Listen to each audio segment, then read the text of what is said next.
তো friends, good morning সবাইকে। এখন বাজে হইল 8টা পার হয়েছে।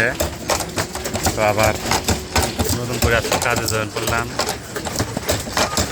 দেখা যাক কয় টাকার কাজ করতে পারি।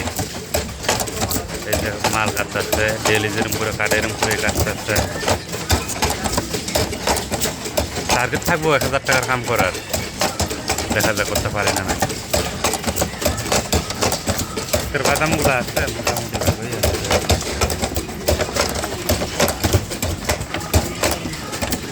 এই যে বড় বড় হইলে হাজিরাটা বেশি পড়ে যায়, কিন্তু প্রতিদিন ছোটো ছোটো পড়ে যায়। এই যে এরম এরম বাদাম হইলে, এই যে যে বাদামটা কত বড়, এরম বাদাম হইলে তো ডেলি 1200-1300 টাকা করে হাজিরা পড়ে। ওই যে সবাই করতেছে। দেখা যাক, আপডেট দিয়ে থাকুন।